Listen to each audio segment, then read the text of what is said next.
কম দেয়ার candidate, আজকে আমি ISSB তে ফার্স্ট ডেতে যে স্ক্রিনিং আউট হয় সেখানে একটা টেস্ট আছে যেটাকে বলে পিকচার পারসেপশন অ্যান্ড ডেসক্রিপশন বা ডিসকাশন টেস্ট, পিপিডিটি। এটা নিয়ে আজকে আমার আলোচনা। এটা অ্যাকচুয়ালি স্ক্রিনিং টেস্টের আওতাভুক্ত। কিভাবে এখানে ভালো করা যায় এবং কি কি অবজারভেশন গুলো অফিসাররা এখানে বা সিলেক্টররা দেখেন, এই বিষয়ে আজকে আমি কথা বলবো। টোটাল যে পিপিডিটি দুইটা পার্ট, একটা হচ্ছে রিটেন পার্ট এন্ড একটা ডিসকাশন পার্ট। প্রথমে আপনাকে কিছু অস্পষ্ট ছবি দেওয়া হবে এবং সেই ছবি নিয়ে আপনাকে কিছু গল্প বলতে হবে, রেলিভেন্ট কোনো গল্প, দেন রেলিভেন্ট স্টোরি সাজানো। এটা হচ্ছে মেইনলি ওখানে জাজ করে। তো আমার প্রথম অবজারভেশন একটা হচ্ছে ভেরি ফার্স্ট অবজারভেশন, আসলে জিটিও টাস্কিং এর একটা অংশ বা এখানে স্ক্রিনিং টেস্ট কিভাবে ধরায় সেটা নিয়ে আসলে কথা হবে। তো মেইন হচ্ছে failing to observation the details story বা পিকচার।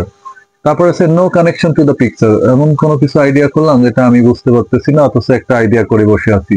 এই বিষয়গুলো আসলে এখানে দেখা হয়। তারপরে চুজিং মেইন ক্যারেক্টার, আসলে আমরা পিকচারটা দেখে মেইন ক্যারেক্টারটা বুঝতে হবে এবং এটা সবচেয়ে ইম্পর্টেন্ট। এইগুলো বিষয়ে আমাদের খেয়াল রাখতে হবে।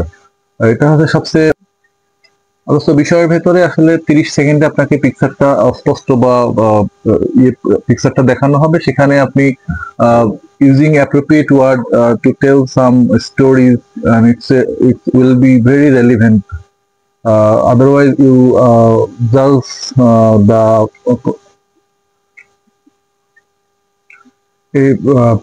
পিপিডিটিতে আসলে আপনি খেয়াল করতে হবে using appropriate word to express your thoughts and using wrong word, it's a very unnecessary thing. তারপরে does not have to be of your own age, gender. আপনি সবসময় নিজেকে ওখানে উপস্থাপন করা যাবে না। টোটাল সিচুয়েশনটা যেটা স্পষ্ট আপনার কাছে মনে হবে আপনার থিঙ্কিং এ, সেটাই ওখানে উপস্থাপন করতে হবে। আর মেইন যে অবজারভেশন আপনি খেয়াল করবেন সেটা হচ্ছে আসলে ওখানে নাম্বার অফ ক্যারেক্টার্সটা খুব ইম্পর্টেন্ট।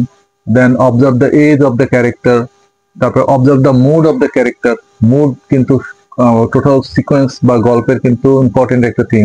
হাসি মুখে আছে না কান্নারত অবস্থায় আছে না দুঃখ দুর্দশা নিয়ে আছে, এই সিচুয়েশনটা আপনাকে বুঝতে হবে। তারপরে হচ্ছে observe the mood of character, এটা করার পরেই আপনাকে কিন্তু এটা 100 বা 200 ভেতরে ওয়ার্ডস এর ভিতরে আপনার এটা রাইটিং পার্টে লিখতে হবে। সবচেয়ে বড় যে ব্যাপার লজিক্যাল টেকনিক এবং ফার্স্ট অবজারভেশন হচ্ছে আপনার অবজারভেশন স্কিল কেমন বা অবজারভেশন পাওয়ারটা কেমন, এটা কিন্তু ক্লাস করবে। 30 সেকেন্ডের একটা পিকচার দেখে আপনাকে টোটাল সিকোয়েন্স বা টোটাল গল্পটা সাজানো বেশ একটা প্র্যাকটিসের ব্যাপার। আপনারা যদি ভালো করে এটাতে পিপিডিটিতে আপনারা সিলেক্ট হতে চান, এটা কিন্তু পিপিডিটিতে আপনি যদি স্ক্রিনিং আউট হয়ে যান, এটা কিন্তু আপনি বাদ পড়ে যান প্রথম দিনেই।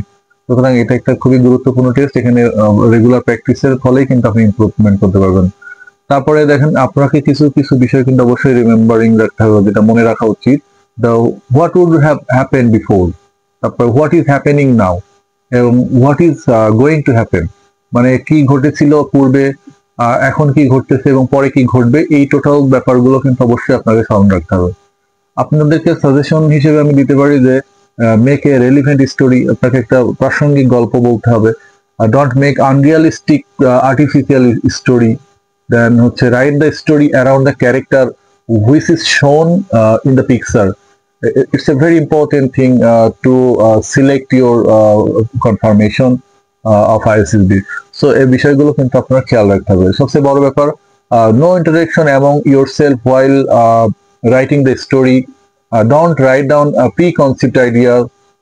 Use correct grammatical form and complete story on time. This is very important. Complete story on time. অর্থাৎ সময় মতন আপনি যদি গল্পটা শেষ না করতে পারেন তাহলে কিন্তু পিপিডিটিতে আপনি ভালো করতে পারবেন না। ইনকমপ্লিট কোনো গল্প যত সুন্দরই হোক, ওখানে কিন্তু আপনার জাজমেন্টের জন্য আপনার নেগেটিভ মার্কিং।